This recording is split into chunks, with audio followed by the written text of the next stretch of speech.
¿Qué tal, querido grupo? ¿Cómo están? Vamos a estudiar de todo, ¿está bien? Todo el tiempo que podamos.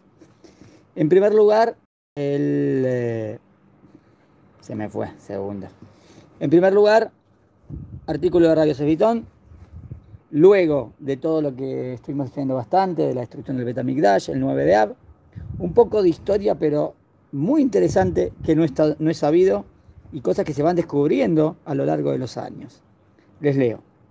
El Betamigdash, el gran templo de Jerusalén, fue destruido y saqueado por el ejército de Tito, el hijo de Vespasiano, el emperador romano, el 9 de Av del año 68 de la era común. 70 para los historiadores modernos, pero dijimos que más exactamente sería el año 68. Está bien. Una vez de regreso a Roma, Tito fue recibido como un gran héroe por su padre y juntos organizaron una procesión de victoria sin precedentes en la historia de Roma. Esto sí es extraño, ¿no? Sin precedentes en la historia de Roma, contra todos los imperios que pelearon, contra todos, y la que fue contra Israel, sin precedentes. En esa marcha de triunfo se exhibían los increíbles y numerosos tesoros robados del Betamigdash, el gran templo de Jerusalén. Por ejemplo, la famosa menorá, ¿no?, que se ve en el Arco del Triunfo, el candelabro, el Shulchan Apanim, una mesa sólida, y el Mizbeach HaKetoret, ¿está bien? La mesa sólida del Mizbeach HaKetoret era la mesa del incienso, o sea, tres de los artefactos, o exactamente los tres artefactos que estaban, los tres kelim que estaban en el Kodesh, no en el Kodesh HaKodashim. En el Kodesh HaKodashim es donde está el arca con los 10 mandamientos, que ya en el segundo Betamigdash no estaba. En el Kodesh, la antesala, teníamos tres: el candelabro, Shulchan Apanim, donde se ponían los 12 panes, y el Mizbeach HaKetoret, el del incienso. Bueno, ahí se veía como ellos tomaron todo eso y lo robaron del templo. Pero esto solo representa una muy pequeña parte de las riquezas que fueron robadas del Betamigdash. Y aquí viene lo interesante del artículo, o lo nuevo, o lo innovador que vamos a estudiar hoy. El profesor Luis Feldman, un experto en historia y lenguas clásicas que enseña en Yeshiva University, New York, escribió hace unos años un extenso artículo titulado La financiación del Coliseo. ¿Cómo financiaron el Coliseo? Donde introduce dos fascinantes temas. El primero, el descubrimiento reciente de una antigua inscripción en el Coliseo, donde se refiere al origen de los fondos que se usaron para la construcción. Este fue un gran descubrimiento, ahora lo vamos a ver.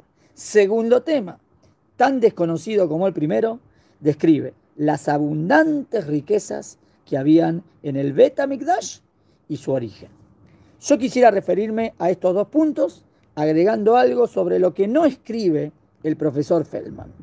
¿Por qué había tanta riqueza en el Betamigdash y para qué se utilizaban estos fondos? ¿Está bien? Vamos a ver dos puntos revolucionarios.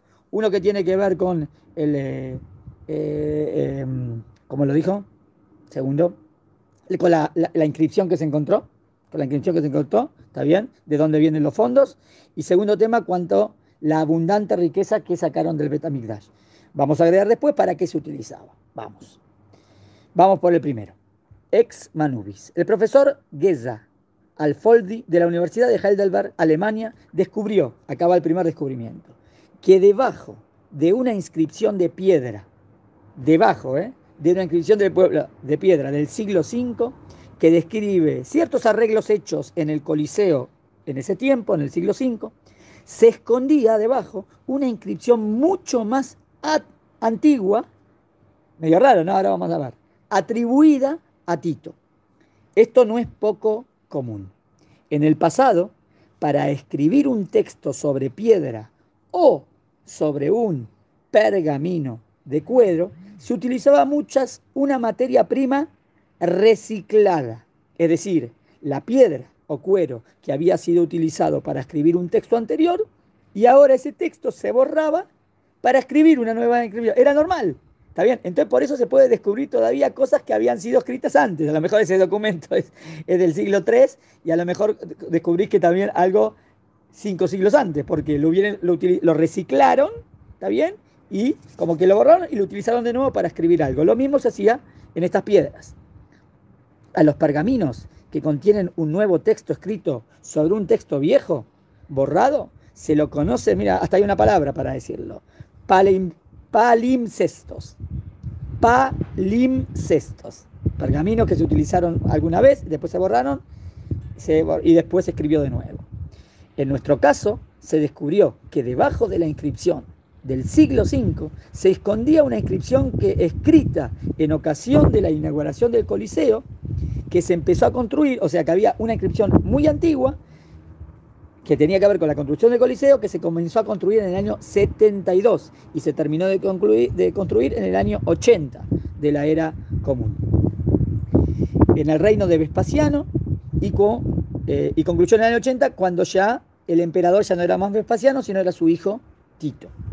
Lo más novedoso de esta nueva inscripción, y aquí viene la novedad, es que tal como era la norma en esos tiempos, la inscripción también indica de dónde habían salido los fondos para construir el anfiteatro. ¿Está bien? O sea, hablaba de cómo construyeron ese famoso anfiteatro, que fue por siglos el más grande del mundo.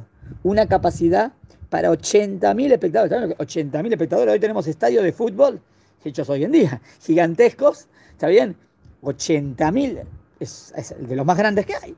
Y esto lo hicieron hace 2000 años. Las palabras claves son ex manubis. ¿Qué significa ex manubis? Que dice ahí en el texto borroneado que se había de fondo, que dice del botín de guerra. El texto completo dice así. Vamos al texto completo, que es el gran descubrimiento.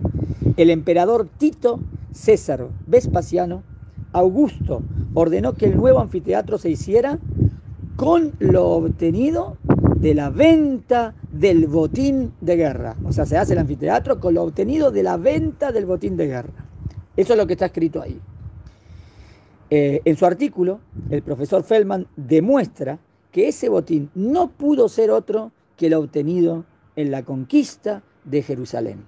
Más específicamente, todas las riquezas que fueron robadas del gran templo de Jerusalén. ¿Está bien? Acá el Rabio Sefitón manda un artículo, si alguien quiere profundizar más, hay otro de un libro en inglés donde trae un montón de pruebas. Dice el Rabitón, hoy vamos a mencionar 3 ejemplos que menciona Feldman. ¿Está bien? Y después, en otro artículo más adelante, vamos a seguir profundizando. 3 puntos. Punto número 1. Herodes. Sabemos que en el interior del templo, o sea, según esto, todo fue hecho. El anfiteatro fue hecho con los fondos. Después de haber vendido todo el botín de guerra, con esos fondos hicieron el anfiteatro. Bueno, ahora 3 ejemplos. Sabemos que en el interior del templo había cientos de artefactos y miles de decoraciones de oro y plata. Lo que es menos conocido es lo que relata el famoso historiador Flavio Josefo acerca del exterior, lo que había en el templo, que había sido recientemente remodelado por Herodes. No le faltaba nada que pudiera sorprender ni al alma ni a los ojos. O sea, tremendamente bello era el templo. Herodes no escatimó esfuerzos y Josefo, ¿se acuerdan que le mandé un video también por WhatsApp? Le mandé un video que habla de cómo fue toda la construcción del templo y todo. Bueno, ahí lo explicaba bien. Creo que también hicieron varios traducidos al español, interesantes. Dice que Herodes no escatimó esfuerzos y Josefo dice que el exterior del templo, estaba cubierto completamente por enormes placas de oro. Y agrega que cuando salía el sol, las paredes irradiaban un destello tan ardiente que las personas que trataban de mirarlo se veían obligadas a apartar la vista, porque resplandecía, no podían, brillaba mucho, porque el abundante oro reflejaba los rayos solares. Esto pusimos, es algo que lo dice Flavio Josefo como un gran historiador, y con esto estamos demostrando que es verdad, que habían innumerables riquezas en todo lo que tiene que ver con el templo, que es lo que los romanos roban cuando destruyen el templo. Otro punto de donde puede haber salido todo ese dinero, Mahatzit a shekel, una misma muy importante de la Torá, ¿no? El medio shekel. Todos los años se juntaba un impuesto dedicado a la manutención y funcionamiento del Bet HaMikdash. ¿Cómo se llamaba?